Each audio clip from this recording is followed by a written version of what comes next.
87번째입니다. 이제 다음 주면 우리 사도행전을 마무리할 것 같습니다. 로마에 도착한 바울은 재판을 기다리는 처지이고 신분이었지만 그러나 비교적 자유롭게 그 재판을 준비하고 기다릴 수 있었습니다.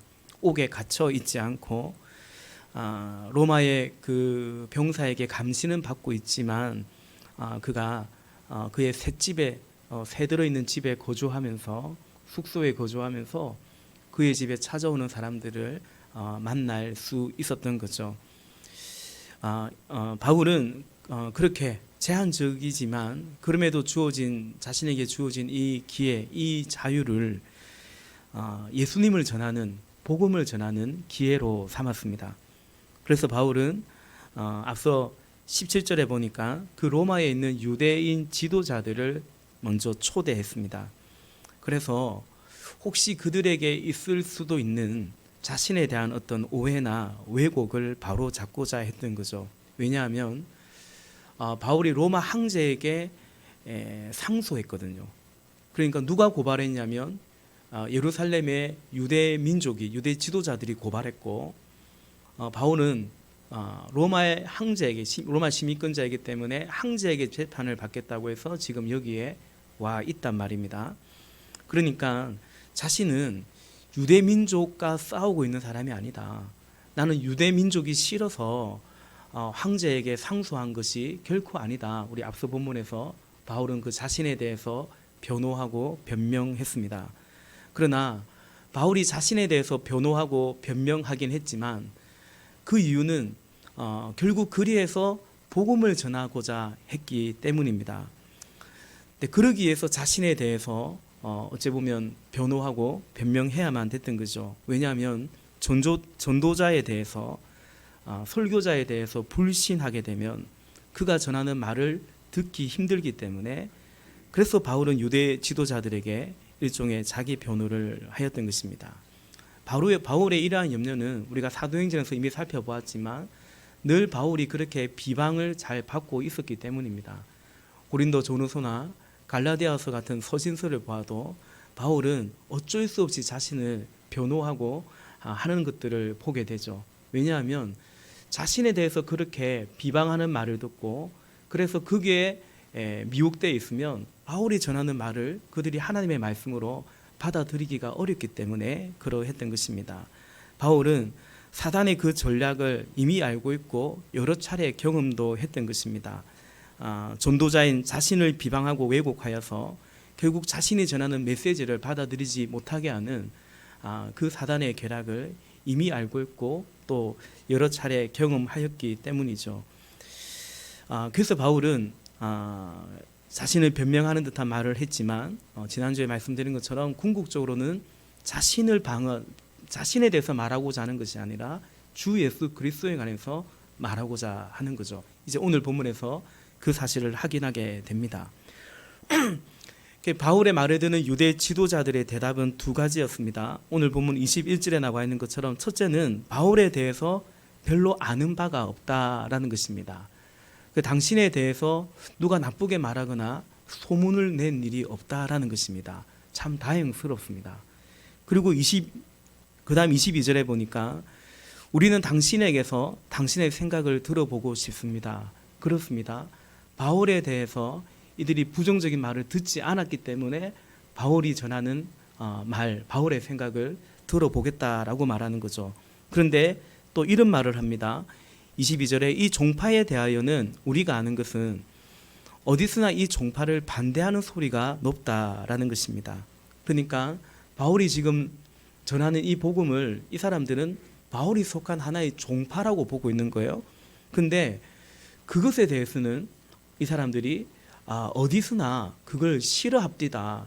유대인들은 그걸 굉장히 반대하는 것 같습니다. 라는 그런 말은 이들이 들었다고 말하는 거죠. 그럼에도 다행스러운 것은 이들이 마음을 닫지 않았다라는 거죠. 22절에 우리는 당신에게서 당신의 생각을 들어보고 싶다라는 것입니다. 그리하여 이제 나를 정하여 다시 바울에게로 사람들이 찾아옵니다. 바울이 믿고 전하는 바를 듣고자 함이죠. 23절입니다. 우리 23절은 같이 한번 읽어보겠습니다. 시작. 그들은 바울과 만날 날짜를 정하였다. 그날에 더 많은 사람이 바울의 숙소로 찾아왔다. 그는 아침부터 저녁까지 그들에게 하나님 나라를 엄숙히 증언하고 모세의 율법과 예언자의 말을 가지고 예수에 관하여 그들을 설득하면서 그의 속내를 터놓았다. 아멘. 여러분 오늘 이 저녁에는 본문의 내용 전개를 그대로 살펴보고 내용 전개를 설명하면서 그 가운데 주시는 메시지를 함께 살펴보고자 합니다. 첫째는 바울이 무엇을 했는가? 이제 로마에서 드디어 도착한 이 로마에서 바울이 무엇을 했는가? 네, 복음을 전했습니다. 복음을 전합니다. 그러면 둘째, 어디서 전했는가? 어디서 전했는가? 어디서 전했죠? 23절에 보니까 바울의 숙소에서 복음을 전합니다. 자신의 숙소에서 전합니다. 바울은 로마까지는 정말 이렇게 힘겹게, 그래서 드디어 로마까지 왔습니다마는 이제 로마에서는 그가 머물고 있는 그 집에 찾아온 사람들에게 바울은 복음을 전합니다.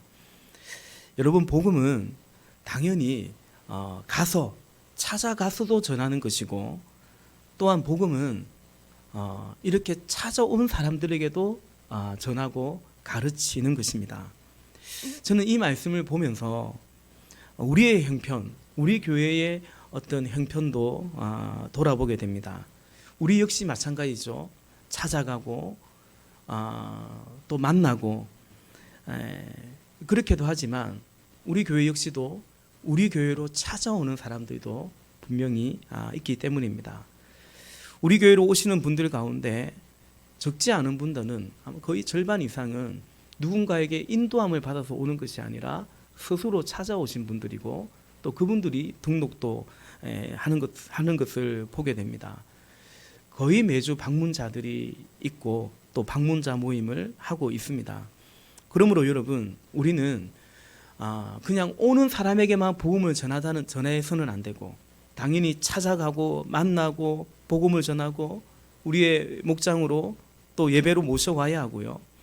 또한 오늘 바울이 그가 머물고 있는 숙소로 찾아온 사람들에게 복음을 전하듯이 우리 역시도 찾아온 사람들을 환대하고 또 그들에게 주의 말씀을 복음을 전해야 되는 것입니다. 이처럼 바울은 복음을 전했고 그 복음은 찾아온 사람들에게 그의 숙소에서 전해졌는데 사도행전 28장 30절과 31절에 보니까 바울은 자기가 얻은 셋집에서 꼭 2해 동안 지내면서 2년이나 지내면서요 자기를 찾아오는 모든 사람을 맞아들였다. 그는 아무런 방해도 받지 않고 아주 담대하게 하나님 나라를 전하고 주 예수 그리스도에 관한 일들을 가르쳤다라는 것입니다. 그 다음으로 본문 가운데 우리가 세 번째 볼 것은 뭐냐면, 그럼 바울은 복음을 전했고 그리고 자기 집에서 찾아온 사람들에게 복음을 전했는데 어떤 말씀을 집중적으로 전했는가, 그리고 그 말씀을 전할 때 어떤 태도로 전했는가 좀 살펴보기로 하는데요. 23절에 우리가 좀 전에 읽었죠. 바울은 하나님의 나라를 엄숙히 전하였다. 또한 예수에 관해서 그들을 설득하면서 말씀을 전했다라는 것입니다. 바울은 매우 진지하게, 엄숙하게, 엄중하게 하나님의 나라와 예수에 관해서 증거했습니다. 여러분, 엄숙하게라는 말은 이제 진지하게, 더 다른 표현으로는 심각하게 했다라는 거예요. 이건 무슨 의미겠습니까? 그냥 바울 개인의 성격이 그럴까요? 이 사람 참 언제나 진지하고 심각하고, 그 바울이 성격이 그래서 그렇게 전했는가? 그게 아니라 바울이 전하는 복음의 그 성격이 그러하다라는 것을 사실은 누가는 기록하고 있는 거죠. 하나님의 나라와 예수 그리스도, 그 복음에 담긴 성격이 어떤가를 말하는 것입니다. 여러분, 복음은 구원과 심판의 메시지입니다. 구원이란 우리 생명의 삶에서도 함께 공부했던 것처럼 아주 위험한 곳으로부터의 제3자에 의한 건짐받은 그걸 이제 구원이라고 합니다. 근데 아주 위험한 거예요. 성경이 말하는, 그래서 그 위험으로부터 구조를 받아야 되는 아주 위험한 곳은 어디입니까? 성경이 말하는 지옥이죠. 지옥입니다. 영원한 형벌입니다. 영원한 사망입니다. 거기로부터의 구원, 스스로 빠져나오지 못하니까 건짐을 받는 거죠. 예수 그리스도가 우리의 구원자로 오셔서 그리스도를 통해서 우리는 그 아주 위험한 지옥으로부터의 영원한 사망으로부터의 건짐을 받는 것입니다. 가벼울 수가 없죠. 절대 복음은 가벼운 담론이 아닙니다. 엄중하게 선포되어야 되고 그리고 설득해야만 하는 그런 것입니다. 우리가 여러분 기도하고 품고 있는 그 VIP들, 복음을 전하기를 원하는 그분들은 그냥 그대로 사셔도 되는데 그래도 되지만 이왕이면 기왕이면 예수도 믿으면 좋을 법한 그런 분들이 아닙니다, 여러분. 그냥 그대로 두면 지옥불에 영원한 형벌에 빠지는 사람들입니다. 우리도 원래 그랬고요. 하루하루 그들은 심판을 향해서 사실은 뚜벅뚜벅 가고 있는 자들입니다.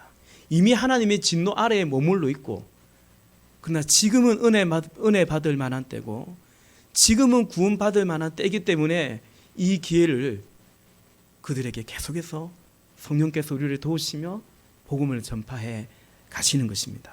바로 그들에게 우리가 복음을 전하는 것입니다.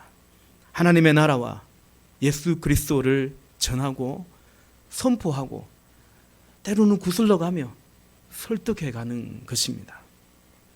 그렇다면 여러분, 이 복음은 그냥 듣고 마는, 그냥 잘 들었습니다라고 그냥 그렇게 끝내도 되는, 혹은 그럴 만한 종류의 이야기인가? 그렇지가 않죠. 그렇지가 않습니다. 복음은 반드시 그 앞에서 언젠가는 응답해야 되고 결정해야 되고 결단을 해야 하는 것이죠. 복음은 듣는 자들로 하여금 그것을 호소하고 분명히 촉구하고 있습니다. 지금이든지, 지금이면 제일 좋죠.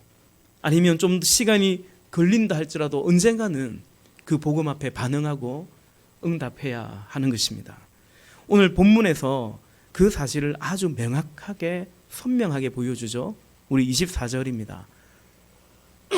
24절 같이 읽어보겠습니다. 더러는 그의 말을 받아들였으나 더러는 믿지 않았다. 아멘. 반응이 두 가지입니다. 명확하죠. 중간은 없습니다. 걸쳐 있는 사람이 없습니다. 받아들였는가, 받아들이지 않았는가. 더러는 믿습니다. 받아들인 것입니다. 더러는 믿지 않았습니다. 말씀을, 복음을 받아들이지 않았다라는 것입니다. 그러니까 본문 속에서 오늘 본문 속에서 다섯째는 복음을 들은 이처럼 복음을 들은 사람들의 반응에 관해서 우리는 보게 되죠. 상반됩니다. 참 대조적입니다.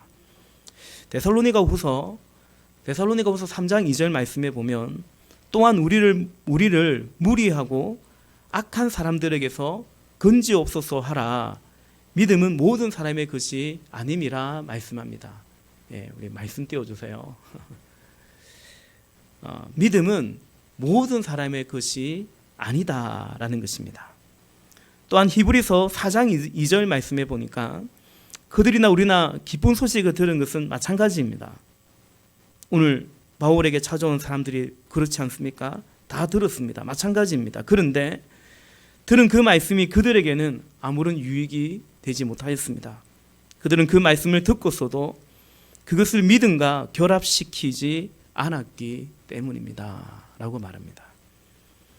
여러분, 그래서 믿음이 하나님의 은혜이고 하나님의 선물입니다. 또한 동시에 그것을 받고 거절하고의 선택, 그 책임도 분명히 있습니다. 그래서 오늘 본문 가운데 여섯째는 뭐냐? 오늘 바울이 복음을 전했는데 사람들이 반응하지 않습니까? 그 반응한 사람들에 대해서 바울이 어떻게 반응하는가입니다. 그것이 오늘 본문의 내용입니다. 바울이 복음을 전했더니 들어는 받아들이고 그래서 믿었고, 들어는 받아들이지 않고 그래서 믿지 않더라는 것입니다. 마찬가지입니다, 여러분. 우리도 전도를 하면, 우리도 이렇게 말씀을 가르치고 전하면 받아들이는 사람들이 있고요, 그러지 않는 사람들이 있습니다. 그때 이제 그 다음으로 어떻게 또 반응해 가야 되는가? 오늘 그 사도의 반응이 나오죠. 본문 25절부터 28절까지인데요. 우리 25절과 26절을 먼저 같이 읽겠습니다. 25절, 26절입니다. 시작. 그들이 이렇게 견해가 서로 엇갈린 채로 흩어질 때 바울은 이런 말을 한마디 하였다.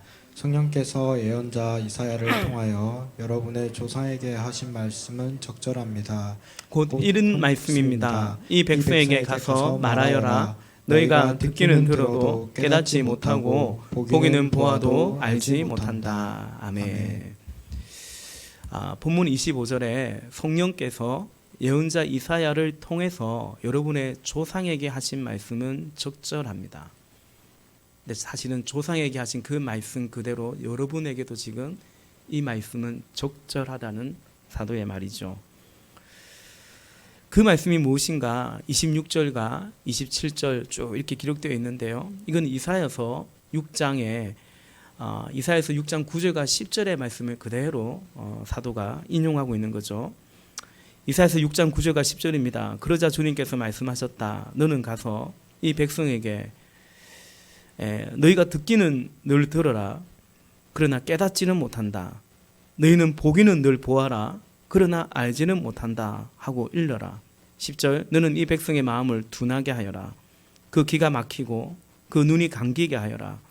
그리하여 그들이 볼 수 없고 들을 수 없고 또 마음으로 깨달을 수 없게 하여라. 그들이 보고 듣고 깨달았다가는 내게로 돌이켜서 고침을 받게 될까 걱정이다. 아멘. 이건 여러분 역설적인 말이죠. 사실 이사야서 6장 이 9절 10절 바로 앞에 하나님의 탄식이 나옵니다. 내가 누구를 보내며 누가 나를 위하여 갈고, 그때 이사야가 주여 내가 여기 있나이다. 나를 보내십시오라고 그 주님께 응답했습니다. 바로 그때 이사야에게 하나님께서 하신 말씀이 이거예요. 듣기는 들어도 깨닫지 못하고 보기는 보아도 알지 못할 것이다. 너는 이 백성의 마음을 둔하게 해라.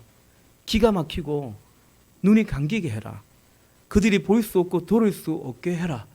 그리하여 그들이 보고 듣고 깨달아서 내게로 돌이키지 못하도록 하라. 라는 말씀 아닙니까? 뭐 하라는 말씀입니까? 그죠? 가라고 하시고서는 심지어 누가 나를 위해서 갔고 누가 가서 나의 말을 전할고 하셨는데 왜 하나님께서 이렇게 말씀하셨을까요? 여러분 이사야서 6장 9절과 10절의 이 말씀은 복음서에서 예수님께서도 그대로 하신 말씀입니다. 마태복음 13장에 하나님 나라 천국 비유를 주님께서 말씀하시죠. 그때 제자들이 묻죠. 이 비유의 뜻이 무엇인가라고 묻죠.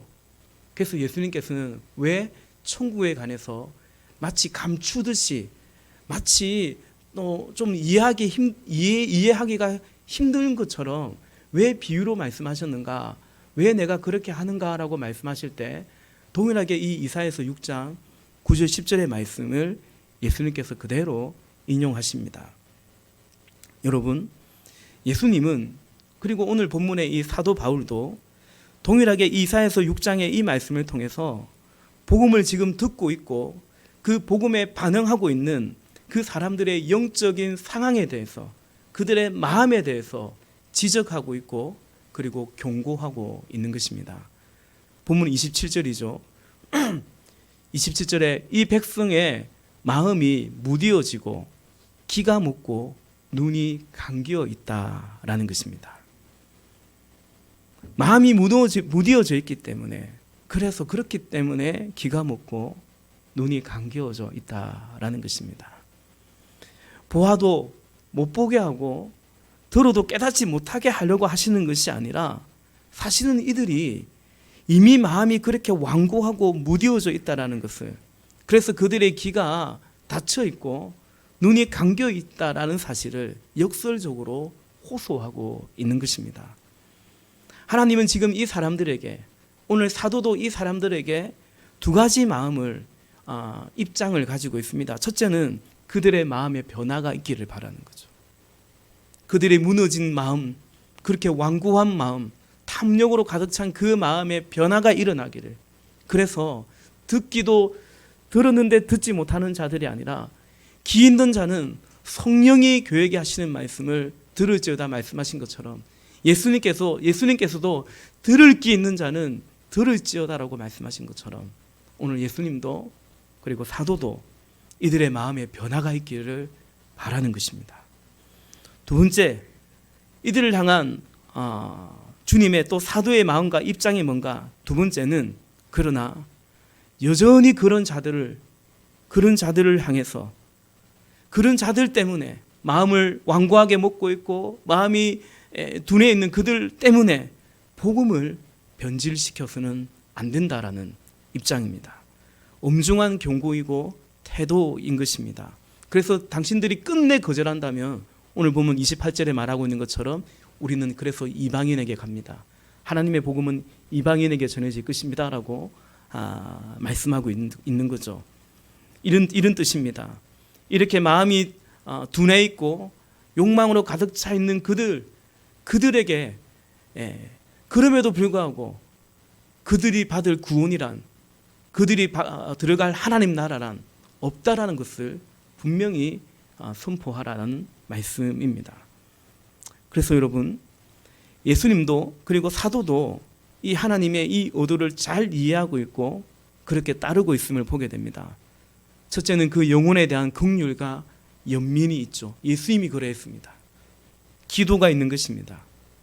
두 번째는 그러나 복음과 진리에 대해서 결코 타협하지 않는 것입니다. 이래도 되고 저래도 되고 대충 그렇게 믿고 살아도 되고, 그리고 그럼에도 믿는 거고 그럼에도 구원받는 거라고 그렇게 말하지 않는 것이죠. 여러분, 그렇다면 우리 교회 또한 그렇게 해야 되는 거죠.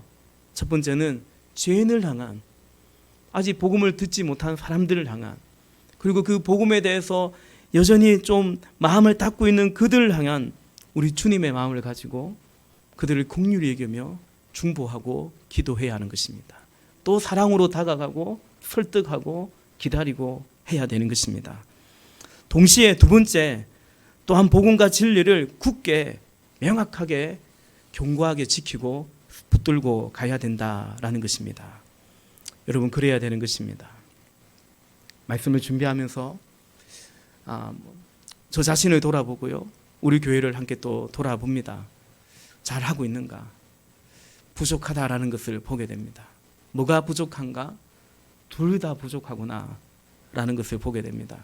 긍휼과 연민도 부족하고요, 우리 주님의 마음도 부족하고요, 또 때로는 진리에 대한 담대함도 부족하다라는 것을 보게 됩니다. 그러므로 여러분, 기도하되 함께 기도하고요, 지켜가되 함께 지켜가야 된다는 사실을 우리가 새겼으면 좋겠습니다. 여러분, 그런 점에서 여러분, 결국은 요즘 확신의 삶을 통해서 계속 보기도 해서 그래서 그렇겠지만요, 결국은 초점의 시선의 싸움인 것 같습니다. 사람이죠. 특히 이 복음의 말씀에 대한 사람들의 반응이 아니라 그냥 복음 그 자체를, 복음이신 예수 그리스도를, 하나님의 나라를 우리는 앙망해 가야 한다는 것입니다. 사람들의 반응에 따라가 버리면 낙심하게 되겠죠. 혹은 사람들의 반응에 따라가게 되면 계속해서 주저앉게 되겠죠. 두려움에 빠지게 되지 않겠습니까? 그러면 오히려 영혼 사랑의 마음도 상실해 가게 돼버리고, 또한 복음과 본질에 대한 확신과 방향도 놓칠 수 있게 되기 때문입니다. 그래서 여러분, 우리는 여전히 복음을 바라보는 거예요. 때로는 복음에 대해서 사람들이 정말 열광적으로 반응할 수도 있고, 그러나 때로는 그 복음 때문에 핍박을 할 수도 있고, 예수님께도 그랬는데, 사도에게도 그랬는데 말입니다. 정리하면 여러분, 복음에 대하여 반응하는 그들에 대한 사도의 반응은 사람이 아니라, 사람들의 반응과 그로 인한 현상이 아니라 여전히 하나님을 바라보며, 그래서 하나님의 말씀을 붙잡고 가고 있더라라는 것입니다. 여전히 말씀을 붙잡는 것입니다. 배척을 당해도, 우리 지난 주일에 다말, 참 가슴 아픈 다말을 받지 않습니까? 힘이 없으니까 당하고 또 버림받는데 그 가운데 유일하게 말씀을 들이대고 있고, 그 상황에서도 말씀을 붙잡고 있는 여인이 다말이었듯이, 그렇습니다 여러분. 말씀을 붙잡고 가는 것입니다. 땅에서는 버림받을지라도 천국에서는 버림받지 않을 것이기 때문에 말씀을 붙잡고 가는 것입니다. 끝으로 마지막 7번째 하나만 더 볼게요. 7번째까지 왔습니까? 예, 7번째까지 왔습니다. 바울이 전한 복음에 대해서 여러분, 사람들이 상반된 반응을 보였지 않습니까? 무엇 때문에 그랬을까요? 그 이유가 뭘까요? 라는 것입니다. 왜 더러는 믿고 왜 더러는 믿지 않았을까? 본문에 나와 있지는 않습니다. 그럼 더러는 믿었고 더러는 믿지 않았는데, 이런 생각을 해봐요. 주로 누가 믿었고 주로 누군가는 믿지 않았을까? 주로 누군가는 받아들였고 주로 어떤 사람들은 배척을 했을까? 그 질문을 한번 생각해 보았습니다. 여러분, 결국에는 진리를 선택하느냐 아니면 자기 자신을 선택하느냐, 바로 그것이 아닐까 생각이 듭니다. 누가 믿는 사람일까요? 여러분, 이 말씀을 들었을 때 더러는 믿었어요. 그럼 누가 믿는 사람이 됐을까요? 자신을 믿지 않는 자가 하나님을 믿는 거죠. 자신에게 믿을 것이 많은 자는 하나님 믿지 않는 거예요. 누가 하나님을 사랑하고요? 누가 하나님의 계명을 사랑하고 그 계명을 따를까요? 자신을 부인하는 자가. 결국 그가 하나님을 사랑하고 하나님의 말씀을 따르게 되는 거겠죠. 여러분, 그래서 예수님께서 가난한 자가 복이 있다고 했어요. 지금 부한 자에게는 화가 있다고 했어요. 왜 그럴까요? 부자가 천국 들어가는 것이 그렇게 어렵다라고 했어요. 왜냐하면 하나님을 믿는다라는 것은 다른 것을 포기해야 되는 것인데, 부자는 포기할 게 많잖아요. 그리고 굳이 하나님 안 믿고 그거 믿고 살아도 될 만하니까요. 그러니 가난한 자가 복이 있다고, 천국이 그들의 것이라고, 지금 부한 자들에게 화가 있을 거라고, 그 부자 청년처럼 말씀 깨나 지켰다고 자신했지만 결정적으로 너 나를 따르라. 근데 너 나만 믿고 나를 보고 따르라. 너 재물, 네가 믿고 의지하는 그 재물 가난한 자에게 나눠주고 너는 나를 따르라 했을 때 근심하면서 돌아가 버렸지 않는가라는 것입니다. 여러분, 우리는 어떤 사람들입니까? 더러는 믿었고 더러는 믿지 않았는데, 여러분, 우리는 어떤 사람들입니까? 제가 생각할 때, 제가 믿기로는 우리는 믿는 사람인 줄로 믿습니다. 그렇죠? 어떻게 믿는 사람이 됐을까요? 똘똘해서 그럴까요? 착해서 그럴까요? 그렇죠? 희한하죠? 우리는 이처럼 믿는 사람들입니다. 그런데 여러분, 이 말씀을 묵상할 때 이런 생각이 듭니다. 우리 각각은 어떨까? 믿는 나는 또 어떨까? 무슨 말이냐면, 우리는 더러는 믿지 않는 사람들이 아니라 우리는 믿는 사람인데요. 근데 믿는 나는 또 내 안에서 더러는 믿고 더러는 믿지 않고 있는 것은 아닌가? 여러분, 그렇지 않습니까 혹시? 어떤 말씀은 믿고 또 따르기도 하고, 어떤 말씀은 채 그러지 못하고 있는, 따르지 않는,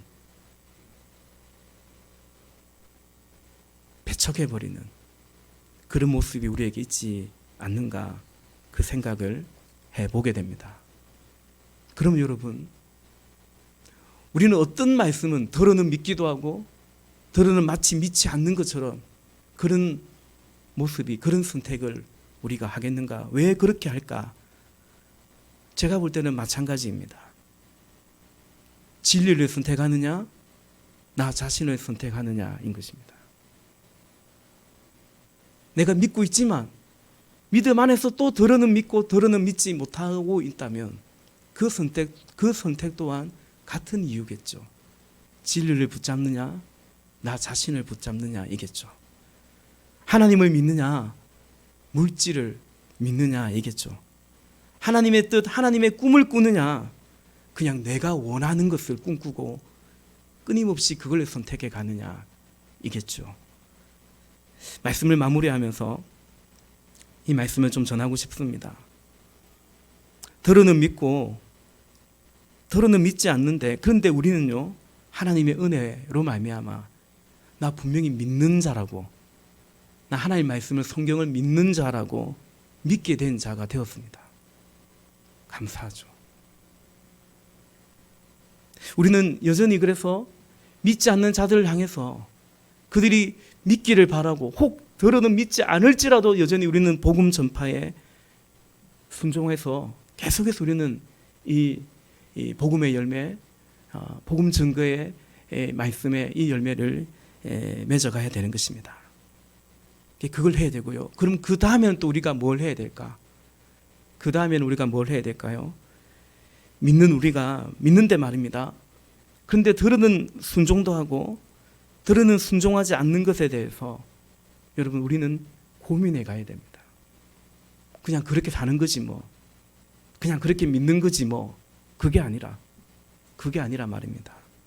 온전한 믿음으로 하나님의 아들을 아는 것과 믿는 일에 하나가 되도록, 그래서 그리스도의 충만한 그 분량에, 그리스도의 형상에 이르기까지 우리는 사실은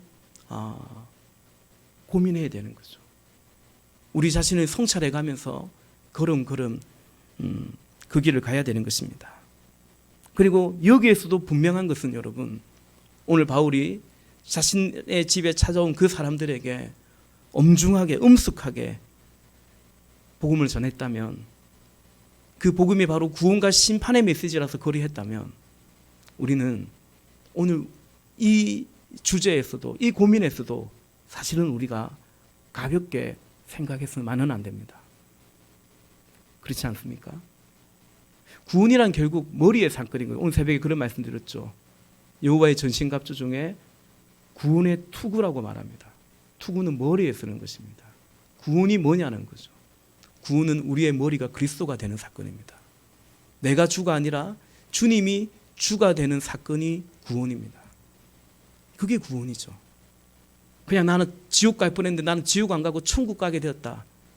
단순히 그게 아니라 구원은 나의 머리가 그리스도가 되어서, 나의 주가 그리스도가 되어서 이제 그분의 지시를 따라가는, 그게 구원이라고 한다면, 그리고 그것에 대해서 분명히 심판이 있다고 한다면, 우리는 이 것에 대해서도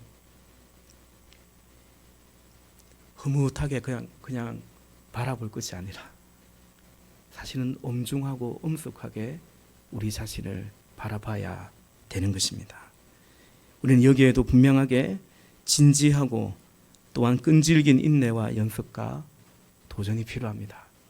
누군가에게 필요한 것이 아니고 나 자신에게, 우리에게 필요한 것입니다. 사랑하는 성도 여러분, 그런 교회가 되기를, 이 복음을 전하여서 그 중에 덜어는 믿지 않다 할지라도 분명 덜어는 믿는 자가 있을 터이니 이 복음을 전하는 저와 여러분이 되기를 바랍니다. 가서도 전할 뿐만 아니라 이곳에 찾아오는 그 사람들을 한대하고 잘 섬기며 그들에게 복음을 전할 수 있는, 누가 주로 교회에 온다 그랬죠? 다말 같은 사람들이 온다 했죠. 예. 힘없고 당하고 버림받고 그러니까 살려고 오는 거예요. 살려고. 그들에게 오늘 바울이 자신의 숙소에게 찾아온 사람들에게 복음을 전했듯이 그렇다고 바울의 말을 들었다고 해서 다 믿은 것도 아니잖아요. 그러나 더러는 믿었단 말입니다. 그 열매를 맺어가고 더 나아가 믿는 우리가 언젠가부터 더러는 내가 믿는 것 같고 더러는 따르는 것 같고 더러는 내가 그러지 않는 그런 우리 자신을 또한 깨우쳐가면서 그리고 함께 그래서 그리스도의 온전한 믿음의 분량에까지 나아갈 수 있는 주님을 사랑하는 자로 나아갈 수 있는 그런 교회가 되고 우리의 믿음이 될 수 있기를 예수님의 이름으로 축복합니다. 우리 시간 같이 찬양하겠습니다.